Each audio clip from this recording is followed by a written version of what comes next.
It sucks having MAGA parents and MAGA siblings and MAGA grandparents. Hey friends, it's Beck the feminist lawyer, conflict management specialist. Yes, I'm in a cozy robe because it's cold. So if you get a chance, go back and watch the OP because I really, really feel for this young lady. Actually, I'm saying young lady. She's probably not that much younger than me.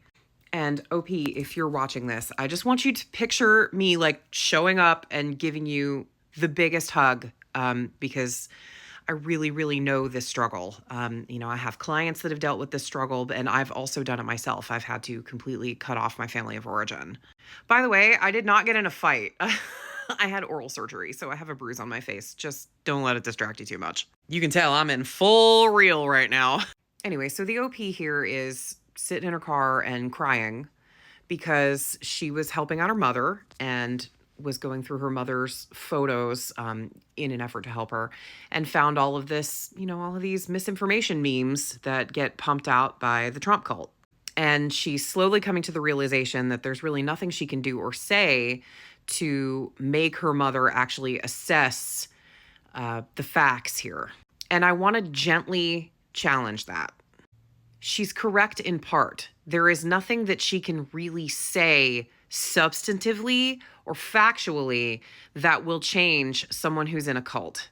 It's like when you go to like a highly religious person and you're like, well, I don't really believe in a God. And they're like, every time I see the sunrise, I know that there's a God. And like, that's not expositive. It's just rhetoric. And that's what fuels cults like MAGA. Facts are irrelevant to these folks. So you can't fight this fire with facts. You have to fight it with discomfort. So I'm making a lot of assumptions here, but this lady who was speaking in the OP seems to be a white woman in America. So I'm assuming that she has white parents, white American parents. And I know for a fact that at least her mother here is in the MAGA cult, which, with deductive reasoning, privilege.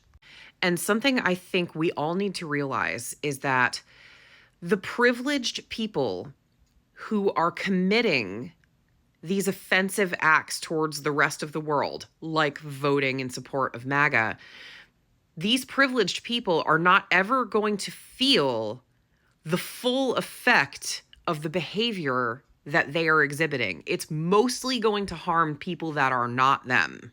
Now, granted, the middle class, unless your parents are rich, they're going to feel the pinch on this stuff, but the cult is going to give them a way to explain it and blame it on somebody other than the cult.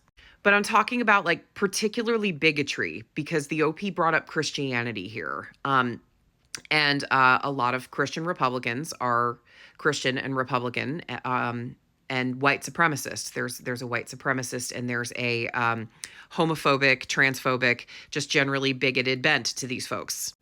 White supremacist Christo-fascism. And when you are the party in power, being white American people, cis-het white Americans, when that's the party in power. When you are the party in power, you are not going to feel the sting of bigotry like those who are not in power will feel. And so it becomes the responsibility, and I use that word specifically. It's not a choice. Like, it's literally what we owe the world. It is our responsibility to make bigotry hurt bigots. When we have privilege and access to areas and conversations and proximity to these people who are in power and enforcing bigotry on the rest of the world through their votes, through their actions, through their rhetoric, when we have access to these spaces, we have to use that access to make bigotry uncomfortable for these people. And the way that we do that is to leverage our relationships. They don't give a shit about the facts. They don't give a shit about our feelings on the subject. They don't give a shit that we feel hurt on the subject because the cult has insulated them from that.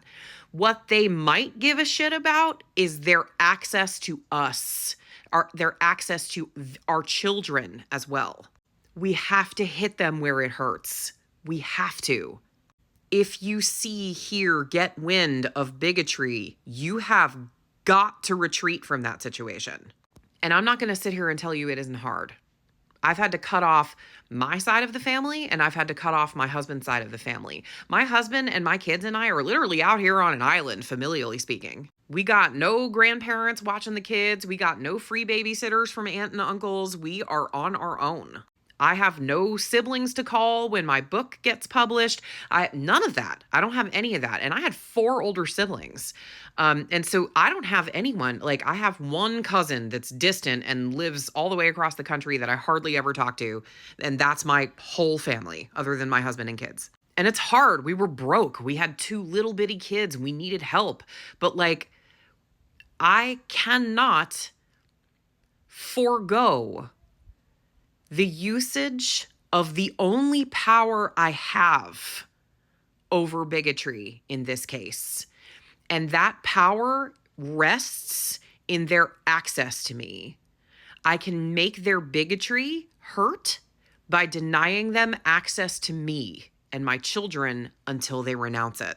Because my intelligence, because my ability to make an argument is ineffective on people that have resigned themselves to being in cults, the only thing that's going to make them feel the remotest amount of sting for their behavior is the deprivation of the relationship. If you go to the voting booth and vote to hurt me and my family, you do not get access to me and my family. If you come after my black and brown neighbors and you call them aliens and you call them the enemy within, you do not get access to me and my family. If you support the curtailing of my bodily autonomy, you do not get access to me and my family. If you support the jailing, pathologizing, or medical ignorance of queer and trans kids and adults, you do not get access to me and my family. If you want access to me and my family, you gotta stop being a Yahtzee. That's your power. That is the power you have. And it is so hard. I understand. It's soul wrenching. I mean, it will rip your heart in half and you will cry and you will grieve. And I'm telling you, there's not a lot harder than grieving someone who's still alive. You said that, OP, and I'm with you. I understand. I have grieved those that are still alive, but you've got to. If they can continue to benefit from you, your expertise, your love, your care, your understanding, then you are rewarding their behavior. And I hate to put this so bluntly because you're in so much pain, but that makes you a collaborator, giving aid and comfort to those who would oppress you and the people you love and the people you should be standing for. You can't give them aid and comfort. You can't. And it is so, so hard. But I saw your video, and you're strong, and you're principled, and I can tell. And there are lots of us out here who have been in the boat that you're in who are ready to support you and rally around you. Don't break bread with bigots. Don't do it. It's the only power you have. You may think you're never going to change them, but their love for you, their care about you, or even just their small desire to not rock the boat by having you at all of the family events, etc., not having to explain why you're not there. That might be enough to get them to assess and move the needle a little. You have power. Use it. We're all right here behind you. Stay safe out there, friends.